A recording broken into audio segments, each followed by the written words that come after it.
What's going on, guys? Coming to you from sunny Tirana, Albania. It's everybody's favorite expat relocator. So we have some really great news. I've got my partner Matt. He's coming to us from Ho Chi Minh City, Vietnam. If you guys have seen previous videos, you've seen we've talked a little bit about opening businesses in Vietnam. We've talked a little bit about some of his experiences over the lockdown. It's been pretty wild. So I definitely recommend you guys come and check out some of those previous chats we've had. But we have some really good news now. You know, everybody knows that I've been getting my feet wet with Cambodia. I've been reaching out to people I know that have been living there for a long time and figuring out who's who. And, you know, we've got the plug on the invitation letters. But, you know, what I wasn't really sure about was how to go on to a bigger level, like opening businesses and setting up like NGOs or you know, LLCs. And, you know, Matt started doing a little bit of digging with the people that we work with for Vietnam.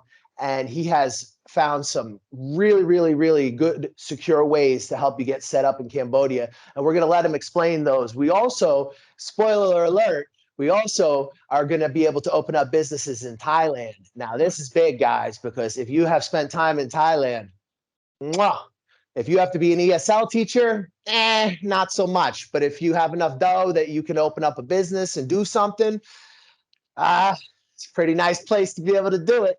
Anyway, we're going to let him explain everything that's going on with opening a business in Cambodia. All right. Yeah. Thanks, Jay. So, you know, in the past month, we've had a lot of interest in Vietnam, and a lot of people just cannot afford the 1 billion VND. It's about $43,000 to come in. It's a big expense plus the other fees. So we have people who are interested, but people are like, look, I really would like to do something else.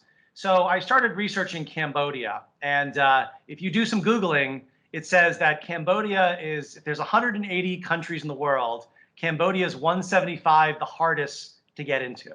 It's very difficult. So recently in the last year, Cambodia opened up their own online business registration service. You can try to do it yourself for free. You don't need us. But this process is very complicated and very paper driven. And they say it takes 8 days to register a company. I tried it. I just tested it. No one ever got back to me. The system just doesn't work. So what we were able to do is talk to some of our consultants there, accountants and legal team. And there is a way to get in, and it's very inexpensive. And the process takes about 5 to 7 weeks. So here's kind of the process. If you would like to come, I'd like to talk about if you want to come by yourself.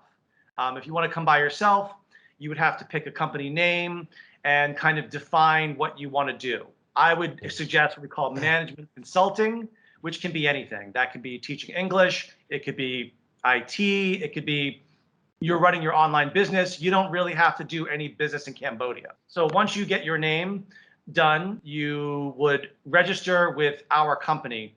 Now, there's 2 ways of doing this. You can, if you live near a Cambodian embassy or consulate, the process can be quite easy. You can go there, you can courier your paperwork, and then we can send that over. But if you don't live near one or you don't want to pay courier fees, you can come to Cambodia on a special 30-day visa. And then once we've set up the connection with the company, they will do all the paperwork you have to do within the 30 days. Now, within Vietnam, you only have to register with 1 government agency. But in Cambodia, you have to register with 3. So it kind of lengthens the process. So each agency takes about 1 week to 10 days. But once that's finished, your company will be registered. Okay, so the departments are the Ministry of Commerce, the General Department of Taxation, and the Ministry of Labor. Each must approve. Yeah, so each must approve the step. Now, I want to talk about if you're coming only by yourself, and we can talk about if you have more people later. So if you're coming by yourself, it's pretty straightforward. You pay our consulting fee, and the fees for the company registration and the visa are about $3,000. But the minimum capital is only 1,000 US dollars. You must use a Cambodian bank. You cannot use a foreign bank. There's maybe 3 or 4 that will accept it. And that's it. If you're bringing more people, the expenses kind of go up because there's a rule in Cambodia that if you have 1 foreign employee, you need 9 Cambodian employees. But there's a workaround. We figured out a workaround. So if you said, like, for example, if you're teaching English and you want to bring 2 English teachers, you don't really need 9 Cambodians there. You might need 1 or 2, but they want you to hire. And the reason is for Yeah, taxes. of course. Because in Cambodia, the tax system is great. Your company only needs to pay 1% tax of the previous month. And the only way they get taxes is through salaries. That's the only, they're not very advanced, their tax system. So they'd like you to have more employees, but if you don't, that's fine. So once you have, it's $3,000 plus our fee and the registration, the visa, so that's all included. Now there is a monthly expense. There are 2 to 3 monthly expenses. Each month, this is non-negotiable.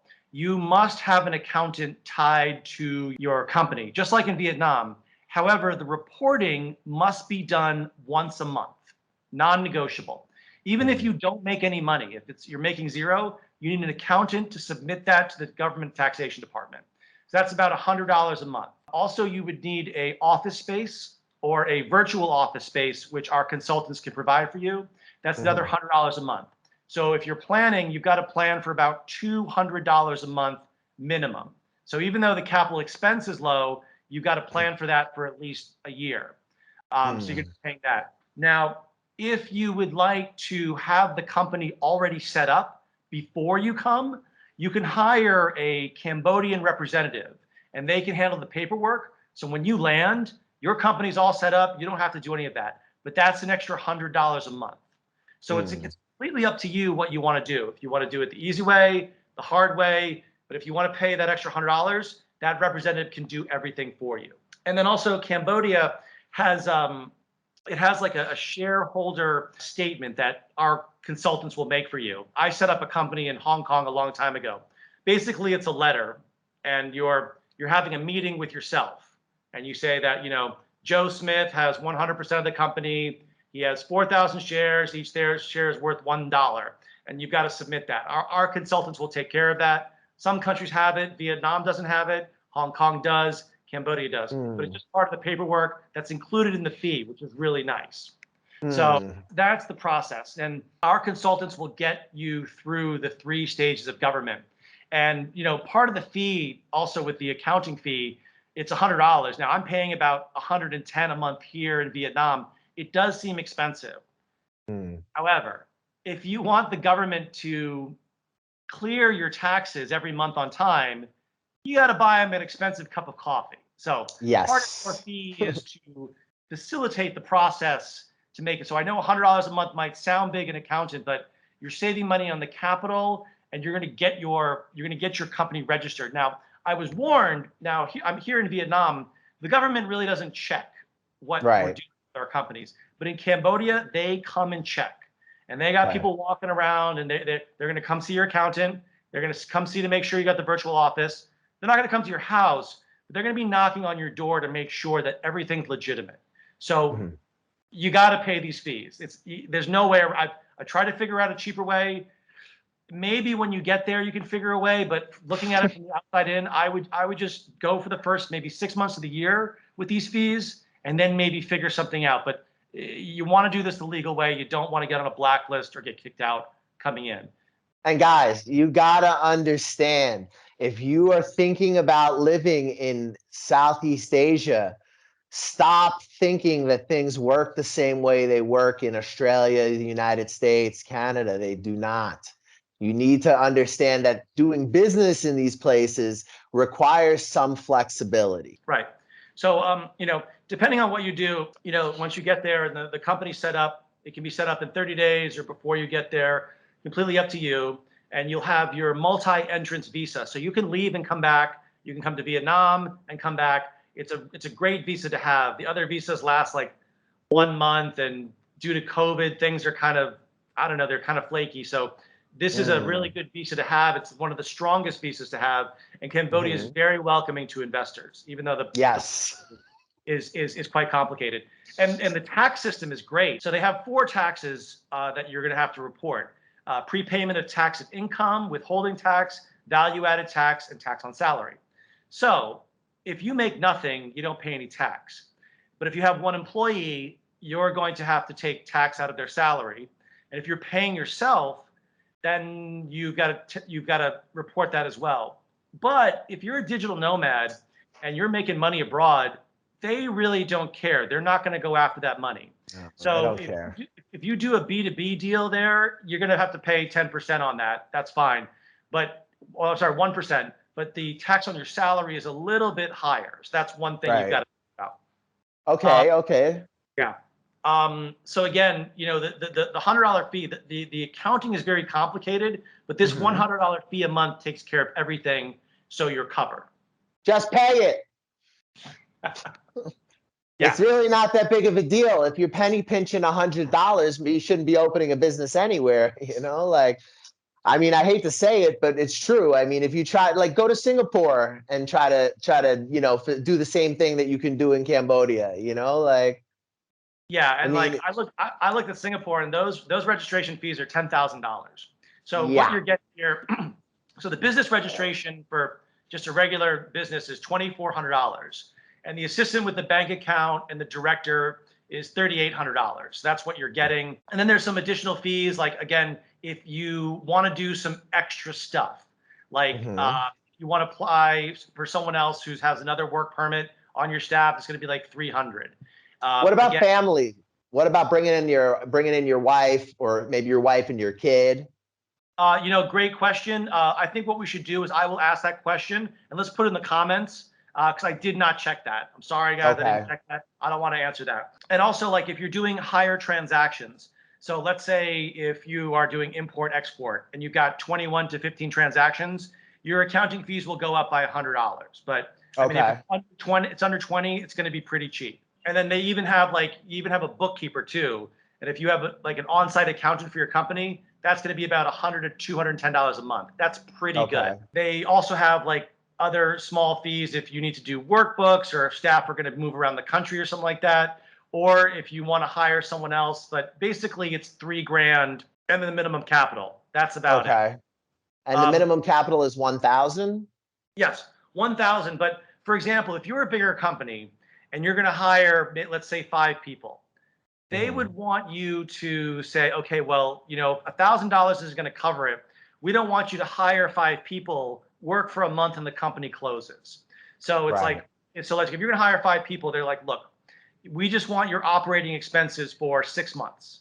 So if you can figure out the salary or your accounting fees, the more the better. But if you're coming in there by yourself, 1,000 is enough. But Mm. they've rejected if you're coming in with more people or your plan is to hire more people. That's the only thing. So I'm talking about the individual. The fees go up a little bit, but not much if you're coming in with a bigger company. Okay.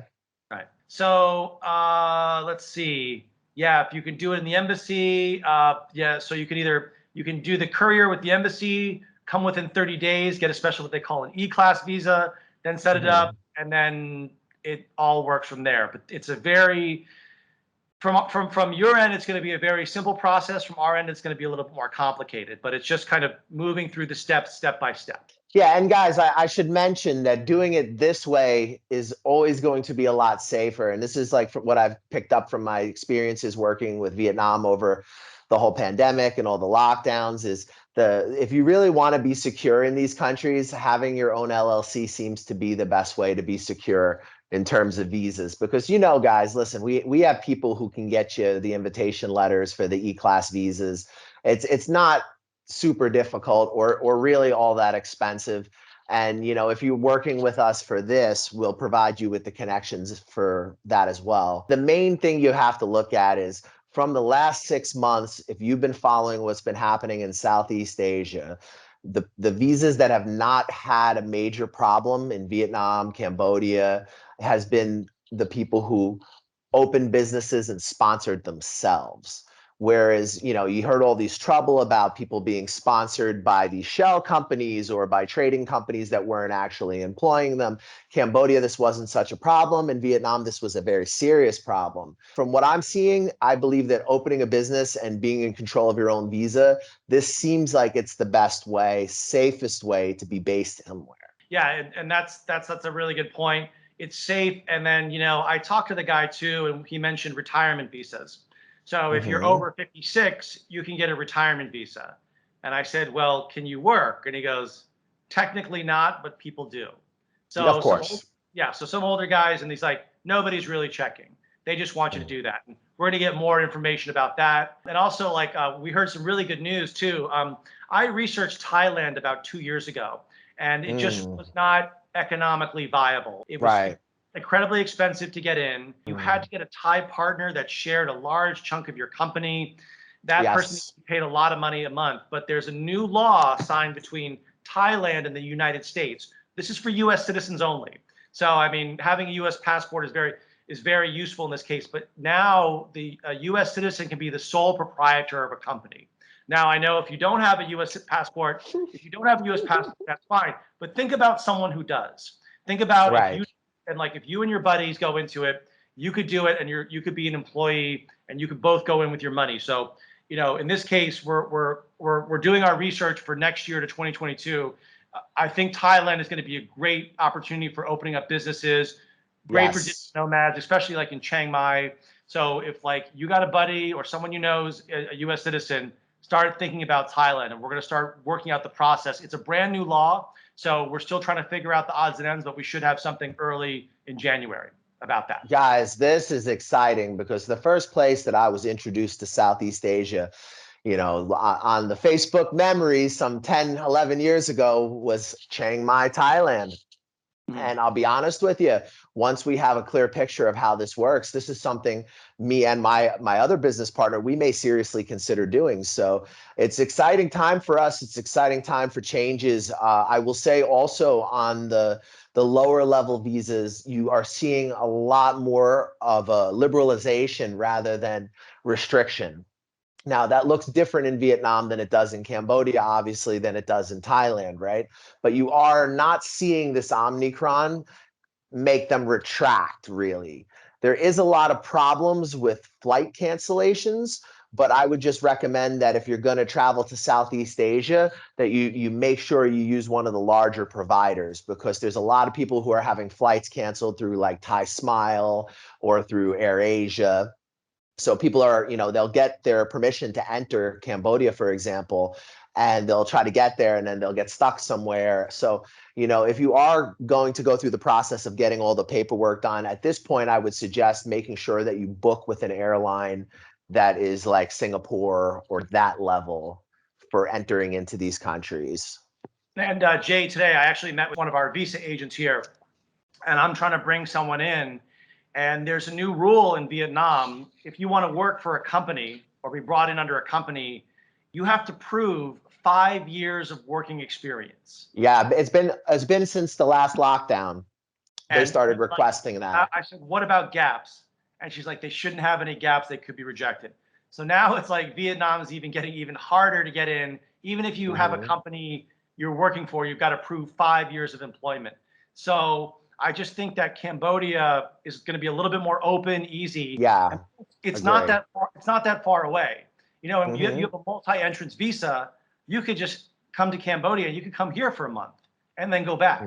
There's no real rule about that, and that visa will allow you to cross the border freely on by flight or by road. Yeah, as long as you satisfy the entry requirements for whichever country you're going to, whether it's Thailand or Cambodia, you have a multiple entry visa. I mean, being poised in Cambodia is like the center of Indochina. I mean, you can be in Bangkok or Chiang Mai very quickly. You can be in Kuala Lumpur very quickly. It's not a big airport. It's a very secondary airport, but it has connection to Kuala Lumpur, to Bangkok, and you can go anywhere in the world. Yeah, and when I finally figured this out, it was a very complicated process. But when I talked to our guys there and I read the emails, I was kind of shocked that I'm like, maybe I should go to Cambodia. It was just this little thought that was in my head. I'm like, this is so easy, and I don't have the bureaucracy. So I mean, like Vietnam's great, I love it here, but I'm like, this is a better plan. And it is. Yeah, it's just a better plan to do, and it's a lot cheaper and just very easy. And whatever opportunities are there, go for it. So I really believed in this thing. So I was kind of scared when I started reading about it. Like, this is complicated. I'm like, let me just sit down. And when I researched, I'm like, okay, this is doable. So from the outside, if you just start Googling, it's pretty crazy. But once you start talking to people there, it can work. It can work. And guys, I'm going to tell you a little story. I have a friend who's been He's been in Phnom Penh now for, God, it must be like 12 years. This guy showed up out there. He did the TEFL thing, he TEFL taught. And, he slowly but surely saved money, and he started buying brewing equipment. Now he was the first to open a craft brewery in all of Phnom Penh. He's been there like 12 years. He's got a distribution network. Before the pandemic, he was sending it even to Saigon. You can do things in Cambodia that would be much more difficult to do in Vietnam. If you like, here's a guy, he didn't even register his business right away. His landlord was just connected to the government, so they didn't bother him very much, because that's just the way things work in this part of the world, and he was able to develop his business and grow. And, this guy's been out there for a really long time. So this is just one example of someone who I've met that's gone to Cambodia. And instead of like, you hear a lot about the sex tourists, you hear a lot about the degenerates there on Riverside, but there's also like a lot of expats that are there that have done some really, really cool shit that would be very difficult to do in Vietnam without a lot of police harassment. Yeah, absolutely. So yeah, and the market's growing. There's a lot of investment. It's kind of a no-brainer. I mean, it's complicated, but the idea to move there, even if you just want to live there and hang out, they really don't care. They really don't. It's not a bad, and like they let you breathe. Like Yeah. it's not the same as in like China or Vietnam, where like the system is at times it's very bureaucratic and intense. Everyone I know who spent time in Cambodia says that almost any problem can be resolved relatively easily. So tell us about the visa process. So like step one, right? They get an entry visa of 30 days, which is the E-class visa. And then Right. the E-class visa is then converted into an EB visa, or how can you get, Yeah, is that right? EB visa to have a company set up. And then it's Okay. there's another one called an EP visa. And this is for a person who's looking for a job. We can connect you to the visa agent. You don't have to do it, but if you don't get a job in 3 months, they're going to kick you out. So, and it depends on what kind of job you have. I mean, if you want to do it, it's fine. But within the 30 days, once your company is set up, it automatically gets transferred over to the 1-year visa. Yeah. So basically, you're employing yourself. Of course, yeah. You are the director. You are the sole proprietor. You're the sole stock owner. If you want to add more employees, there's a little bit extra paperwork, but you're employing yourself, and Cambodia allows that. Yeah. That's great. And you'll find out for us, of course, about people adding family, like I had asked earlier. We'll get those details. So when you guys message us, by the time you see this video, we'll already know the answer. So just, message us and we'll have those details for you. What do you see in terms of like a timeline? Like, do you see it taking a month? Does it take 2 months? How long does it take to? 5 to 7 weeks. Okay. Now again, if you are in, let's say, New York, and there's a consulate there, you can get everything done. Depends how you want to ship it. You can overnight it, or again, if you go there, it can be done a lot faster if you do a little bit pre-paperwork. But our consultants say 5 to 7 weeks, depending how the government is feeling. Right. No doubt. And what about NGOs? NGOs, we did not talk about. We did not talk about. I mean, if you go work for one, that's fine. But I haven't had many interests yet of people asking about NGOs. But if you want to, we can find out about that. Good, because guys, NGOs are a big thing in Cambodia. So if we can figure that out, big guy, that's going to be a big value to our customers. Now, please continue your thoughts. I'm sorry, I wanted to ask you about NGOs before I forgot. Yeah, so basically, again, you're going through 3 different government agencies. If you're doing import-export, you're going to go through 4. So each government agency, he was kind of explaining, is like, well, these people take 5 days, but it could bleed over to the weekend and take 7. And then so if that takes 7, then the other one takes 5, then you're already in the next week.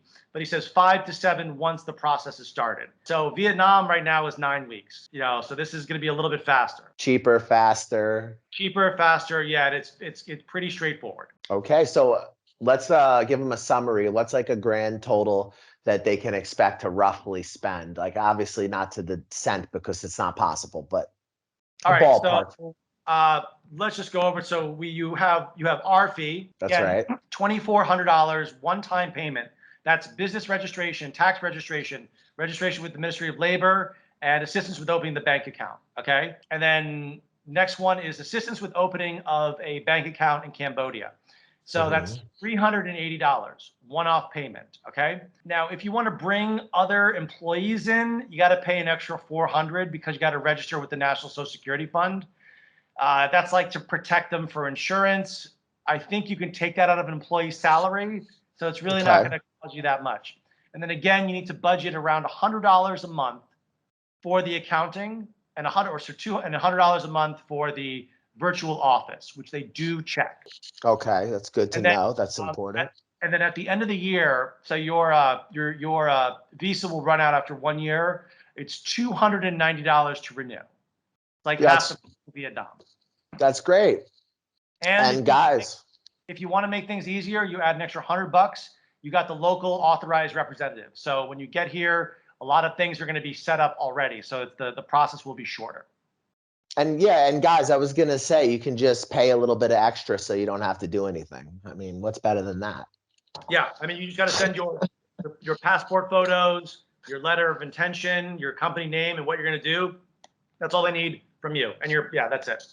And guys, we got people for transport. We got people for apartments. Like, I have friends who've been out there. Like I told the one story. I have another friend. He's the BJJ black belt. He's out there. His old lady does real estate. So, we have a lot of people that are not just business relationships, but are like in our circle of friends because we lived in this part of the world for a really long time.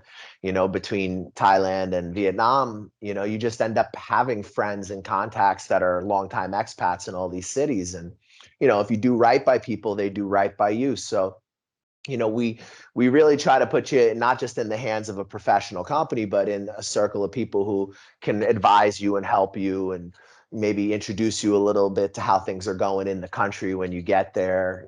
Especially we can do that in Vietnam, and I can easily introduce you to people in Chiang Mai too. And so there's a lot of really good stuff on the horizon with us being able to open businesses in Vietnam, Thailand, Cambodia. Now, you had mentioned that you were also starting to talk to Indonesia. Is that correct? Yeah. So again, when I was researching it, Indonesia about 2 years ago started kicking out foreigners. Yep. Their foreigner investment visa dropped by I think 80%. Yikes. It was from 2018, 2019, and then 2020, it had dropped to a very low level. So right now we have some contacts in Bali that can get you in, or sorry, not in Indonesia. But if you want to go to Bali, you can go to Bali. So right. We're also starting to. I think they might have known they made a mistake, or they want more foreign investment. So things are opening up there as well. So we're starting to talk to them, and they were really excited to hear about people like look, if they don't like Vietnam, they can go here, they can go there. So that's opening back up again, right? That is fantastic news. Okay, so what about Malaysia? Can we try to do some looking into Malaysia as well? I can. I haven't done any research yet. I have a lot of Malaysians wanting to come here. So interesting. A lot of Malaysians are coming to Vietnam. So I never thought about going to the back route. We can try, but I think right now Cambodia, Thailand, and Indonesia are the best for expats to go now. Yeah. Yeah, that's a shame because I love Malaysia. It's a shame if they're still on like kind of a crazy level over there. I don't know. I haven't been keeping up with it over there. I know that it's a nice place to live. It's got a pretty like high level of development. It's very cheap to live. But when you talk about like, the Wild West kind of freedom lifestyle, that's much more like Vietnam and, Cambodia, Indonesia than in Malaysia. Malaysia definitely would be more like similar to someone coming from like a more, I don't know the word you'd use, like a strong kind of government, Yeah, they like to use the word strong passport, strong country here. I don't know why. Yeah, they do, right? All right, so give us something to summarize it. Let's paint a picture of everything that we've discussed and kind of reiterate for everybody just one more time how the whole thing works. And if you guys are interested in working with us, we have all the contact details below in the description. If you want to see the previous videos, we'll post those here. We've had previous chats So yeah, give us like one more overview of the whole picture and then we'll wrap it up. Well, yeah, I mean, like, first, do your research about Cambodia. Take a look at it. It's a great place to live. It's very affordable. If you want to hang out there, it's a great place to be in Southeast Asia. But first, do your own research. Again, please contact us. We've got a lot of interesting parties about Vietnam, but Vietnam's expensive. And when I heard these prices, I was like, this is really good. And if you have money abroad, you can just transfer it into your bank account there and live off that. Or if you have your online business, you can save a lot of money by just living in Cambodia in a nice apartment in a nice area. So basically, if you have the idea, and you're committed, please let us know. We get a lot of people they're interested, but they never get back to us, which is fine. But our time is quite important, so please respect that. Agree. And if you want to do it, I will get on the phone with each of you and I will Zoom call you and I will walk you through it myself.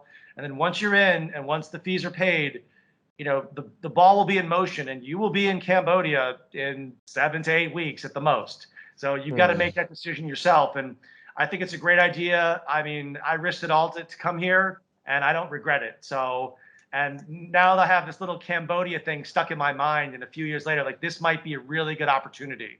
So again, the fees aren't that bad. Some of the cheapest in Southeast Asia. I haven't seen any problems with it. There's no real risk except if you go there and don't work. But I mean, it looks really good and really attractive. And plus, we've got a guy who wants to come to Vietnam, but it's too expensive. And he's got someone over here that he wants to see. So he's like, look, if this doesn't happen in a month, I'm gonna go to Cambodia and just cross over, or bring somebody over here. So I mean, it's a great way to kind of be here and near Close. everything. Yeah. So I don't see any negatives in it right now. That's why I'm talking to you guys about it. I want to be candid. Like, I don't see. I mean, unless you don't like Cambodian food, or I don't know, but I mean, it looks really attractive. So that's why we're putting it out there, and we really believe in this. And guys, I've spent time in Phnom Penh. I've been around a little bit of Cambodia. I haven't been all over Cambodia, but I've been to a few cities. It's a lot less developed than Vietnam.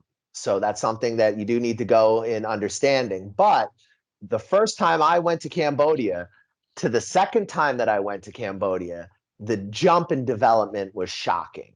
So it's much like Saigon. It's building very quickly. The first time I went there, there was a lot of dirt roads, even within the capital. It was a real like crazy situation. We stayed on the riverside. There's freaking lady boys and like tuk-tuk guys following you around. And, we didn't know anything. But the next time we went there, we stayed with a friend who had lived there, the one we told you the story about, for a long time. And we saw an entirely different side of Cambodia. So we can also advise you on where to live. Because honestly, Phnom Penh is a cool city, but there are some spots where you'll have a really negative first impression if that's the only impression of Phnom Penh that you see. Right. It's important to mention that. And what's that city on the coast where they're building the casinos? What's it called? It's Sihanoukville. So yeah. here's the thing with Sihanoukville. If you're Chinese, you'll love it. If you're a foreigner from a Western country, you're probably not going to like Sihanoukville. Right, but I've been talking to some guys in the furniture business here, and they got a little scared because of COVID, and they're Right. looking at places. So that Sihanoukville place, they're building like factory centers because it's right by the ocean. So they want to build, it's going to be cheaper, and they can get their products out just as fast to the sea to ship back to America. So they're building like industrial parks there. So if you're in manufacturing or any sort of, or dealing with building or engineering, they're going to build like new industrial parks there. So that area is growing. I don't know what it's like living there, but that's kind of a booming area right now for manufacturing. It's where all the Chinese casinos are. So it's basically a massive investment from China into gaming. And it's just like, it's going to be the Chinese Vegas when it's done, like another Macau or whatever, right? This is what they're going for. If you want to do business in Sihanoukville, you could always just live in Koh Rong. And, you just ferry in to Sihanoukville and then go back to your little island. And, the main island in Koh Rong, you have internet, you have like access to services, restaurants, and it's paradise. So there's some nice lifestyle options in Cambodia. It's just all about kind of positioning yourself. Like there's a town called Kep And Kampot is like a chill little riverside town with French architecture. There's not really much to do, just very good food, very relaxed environment. Kep is more of like a local beach spot. It's not the most crazy beach ever, but it's like, you know, it's a nice beach, and it's not like Sihanoukville where it's just completely packed out with Chinese tourists. And you know, so you can have a lifestyle in Cambodia, guys. It's a cool place to be. You know, Vietnam has more diversity in terms of terrain, but the price tag, like Matt was saying, it's just, guys, like it's crazy what they want right now, you know? Yeah. All right, well, let's wrap it up. I want to thank our partner in crime, our compadre over here, for taking the time to talk to us and explain to everybody what's going on. I'm really excited. Are you excited, man? Yeah, I mean, again, like it's kind of like that, like, you know, Inception, you know, that thing that gets planted in your mind. You can't get it out. You start going in your brain and shooting it up. I'm really thinking about Cambodia in the future. It got me really excited. So when I figured it out, I'm like, this is a good idea. So yeah, I'm me happy that too. you're going to be there. And yeah, I think there's a lot of opportunity, a lot of growth, and I just think it's a good investment of your time and money. And it's not that bad. I mean, if you lose a few $1,000s, it doesn't work in a year, you go back, or you go to a nice beach town and hang out for very little money. Like I don't see any negative drawbacks to it if you want to just go live there. It sounds perfect. Yeah, it's great. And thank you so much for taking the time to like catch everybody up on what's been going on. Yeah, You know, and I'm happy to answer any questions. If you guys have questions in the comments, like we'll answer them for you. Like I'll get back to you on that dependent. I'll even figure out if you can bring your pets. So you know, I just please let us know if you have any questions. Yeah, we're really open to it. But yeah, just please respect that, you know, our time is valuable as well. But if you're interested, I'd love to work with you guys. yeah, and guys, you know, you can watch all my old videos. I maybe said this till I was blue in the face. Yeah, like let's just approach each other on a mutual level, you know? Like if we're gonna trust each other and we're gonna work together, then we should start with trust. Like, you know, I really don't have time to talk to people who spend 20 minutes trying to figure out if I'm some kind of scam. Like, I mean, everything's on YouTube, guys. You can see the whole progression of how I landed as a TEFL teacher to where I got to today. And, you know, we're very transparent. So we just ask that you come with good faith and we'll come with good faith. And hopefully we can help you start a new life in an amazing place. If you guys have any questions, like again, leave them in the comments section. If you're serious about doing business, don't hesitate to ask us questions. It's totally okay. We don't care. The only reason we bring this up is because occasionally you get what I call tire kickers, where they actually have no intention of doing business. They're just kicking the tire, you know? So Yeah. anyway, thank you for watching. Subscribe and share, guys. If you like this type of content, smash the like button, comment. You know, over the years, I've not been the most politically correct, so I'm pretty sure YouTube hates me. So anything you could do to help more eyes get on our videos is wonderful. I hope this information is really, really helpful.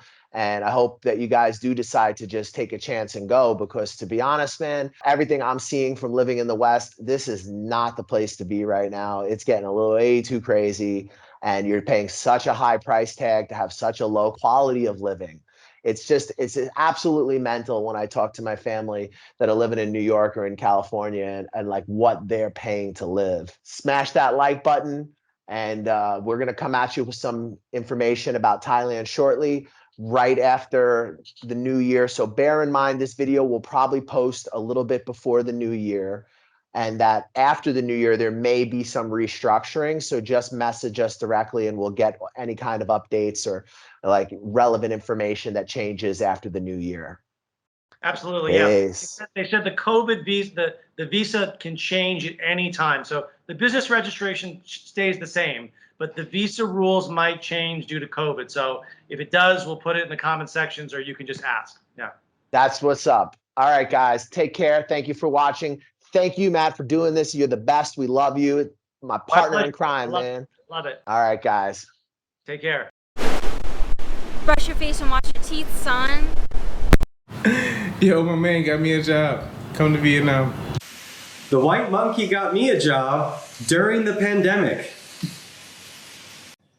The white monkey got me into Vietnam during COVID. The white monkey got me into Vietnam during the pandemic. I'm at school now on break. If he did it for me, he can do it for you. It's pretty easy. Check him out. Ooh, to whom it may concern, White Monkey Syndicate got me the job of all jobs. Thank you. White Monkey got me a job. Brush your teeth.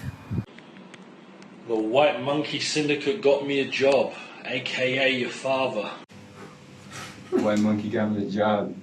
White Santa, baby, brush your teeth. Monkey got me a job, hit him up. Yo, it's the Whoopi Goldberg of the East L game, educating you youngins in the Englishes. White Monkey got me a motherfucking job. White Jesus, baby. White Monkey got me a job. Brush your teeth. Hey, what's up, guys? You thinking about coming to Vietnam? You're not sure where to start? You've heard a lot of things online. You don't know what's true. You don't know what's not. We here at the White Monkey Syndicate offer a consulting service where we help you get on your feet in Vietnam. We give you advice on negotiating contracts with employers. We help you with real estate agents, visa agents that are reliable and that you can trust. We help you get started in this amazing country and get on your feet. We help you get into different opportunities that might be more difficult for you if you were just landing in the country on your own. And we help you avoid a lot of the pitfalls and problems that you could have as a newcomer here. We provide you with reliable job recruiters, visa agents, real estate agents, and advice. If you guys are thinking about coming to Vietnam, hit us up for a consultation. We'll help you get started, help you get on your feet, and hopefully you'll love Vietnam as much as we do.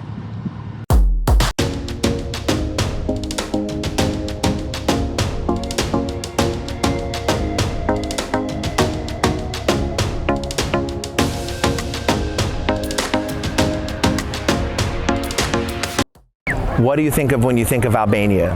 I think of opportunity. I think of a country that's open. I think of a country that wants long-stay expats, that wants people to come and invest, wants new ideas, and is looking towards the West. I think that Albania is a beautiful country with incredible landscapes that can offer a very comfortable lifestyle at a very reasonable price. We at the White Monkey Syndicate will help navigate your journey to becoming an expat in Albania. We're working with some of the top lawyers in the city. We can help establish businesses. We can help you get your residency. We can help you get real estate. We can arrange almost any contact that you might need for the process of moving here in almost any city in the country. We will simplify the process. We'll make it a lot easier for you to move to a country that maybe in the past would have been more of a challenge. With our help, it's going to be a walk in the park.